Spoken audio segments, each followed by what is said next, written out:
Le sentiment de dopamine qui dit qu'il t'animait quand tu étais jeune, qui t'a aussi poussé tout au long de ta carrière.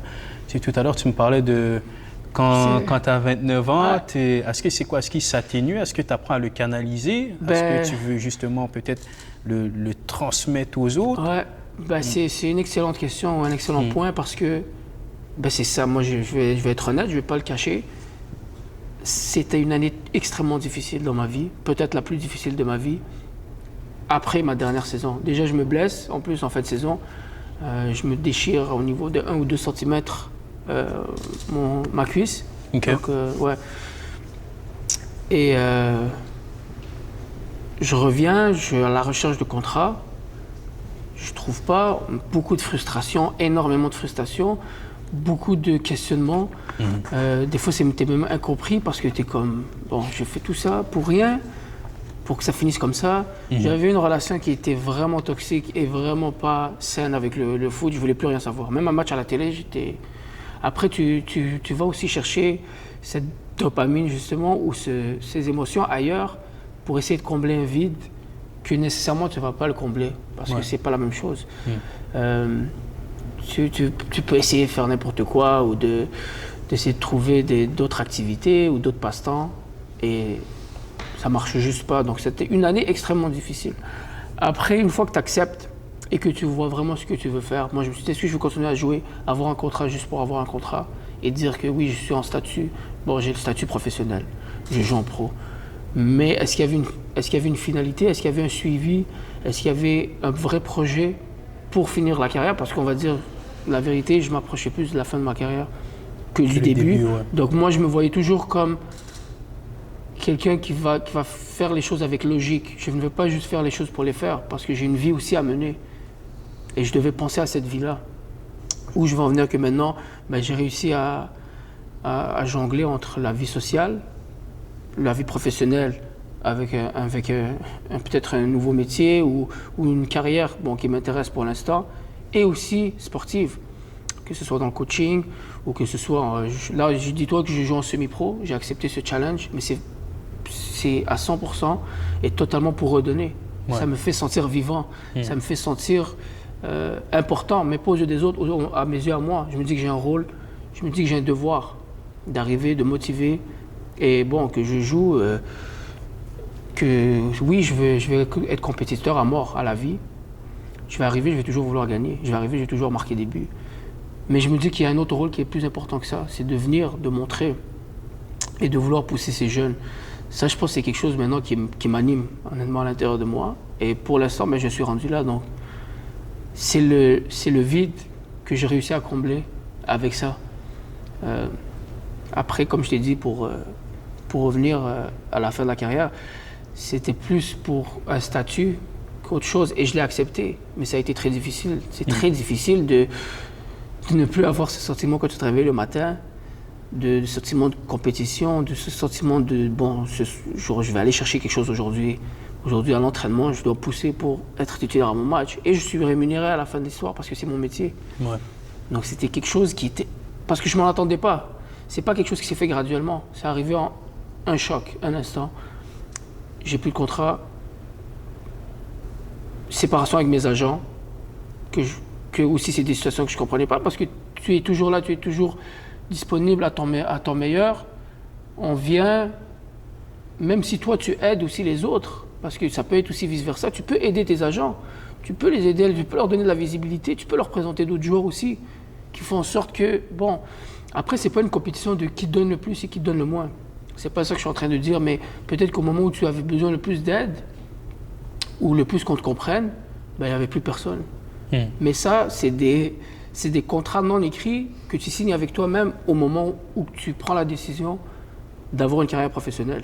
C'est un gage que tu prends vers toi-même de te dire « je sais à quoi m'attendre, je ne peux pas chialer, je ne peux pas pleurer sur mon sort après. » Comme on dit en anglais « I cannot feel sorry about it. » Tu peux pas te dire oh, « pourquoi ça m'arrive ?» Non, parce que c'est des choses auxquelles tu es prêt. Tu dois être prêt. Et oui, c'est un choc, mais tu retrousses les manches et tu avances. Tu as eu ce sentiment, toi, d'avoir peut-être été abandonné, pas seulement de tes agents, mais tu te retrouves tout seul dans cette situation? Est-ce qu'on broie du noir, Ouais. on est comment? Ouais, moi je l'ai vécu, mais comme je suis fier de l'avoir vécu comme ça. C'était totalement noir. Et tant mieux, parce que je l'ai vécu pleinement l'émotion. Je l'ai vécu pleinement. Tu vois ce que je veux dire? J'ai appris de ça, j'ai grandi de ça. J'ai pas fait semblant que ça m'atteignait pas ou que je veux pas le montrer. Non, comme à mon meilleur ou comme à mon plus bas, ben moi je reste moi-même. Ouais, tu restes authentique. Exactement, tu vois ce que je veux dire? C'est pas une situation qui va faire en sorte que je vais changer. Ouais. Mais oui, c'était.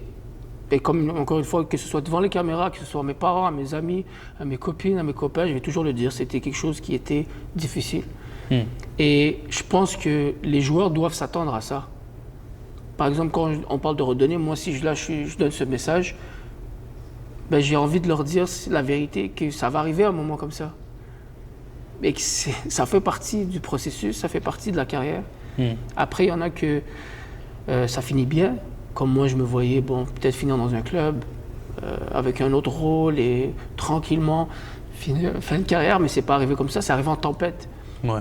C'était un ouragan. Ouais. Et des fois, l'ouragan, il te met à terre, des fois, tu te relèves, tu te bats avec, tu retombes. Comme je te dis, c'est une autre expérience, c'est un autre défi. Et le plus dur, c'est quoi? C'est ne plus jouer ou ne plus savoir si tu vas rejouer? Au début, c'était ne plus savoir si j'allais rejouer. Parce que j'étais plus inquiet de trouver un contrat que de jouer. Mais le plus difficile, honnêtement, c'est la raison le matin. Moi, comment je vois les choses, c'est que dans la vie, au foot, tu es en compétition avec tout le monde. Dans la vie de tous les jours, tu es en compétition avec toi-même. Et c'est ça que je n'arrivais pas à saisir vers la fin. Parce que, au ce moment-là que j'avais plus de contrat, ou que j'avais plus d'opportunités, ou d'appels de club, ou d'agents, mais j'étais en compétition qu'avec moi-même. Tout ce que je pouvais contrôler, c'était de me réveiller le matin, d'aller à l'entraînement, de m'entraîner toute la journée. S'il faut 20 fois durant la journée, c'est un peu abusé, mais c'est une façon de parler. Où je veux en venir, c'était seulement ça que je pouvais contrôler. Mais je ne le réalisais pas parce que j'avais tellement de frustration, j'avais tellement de haine presque, que je comprenais pas. Donc, ce qu'il fallait le faire, ou les choses importantes, je ne les réalisais pas. Parce que j'étais tellement concentré, rediriger mon énergie vers quelque chose qui ne servait absolument à rien. Donc là, j'ai compris, dans la vie de tous les jours, tu es en compétition qu'avec toi-même. Moi, je me réveille aujourd'hui, c'est quoi? C'est d'avoir une meilleure journée qu'hier.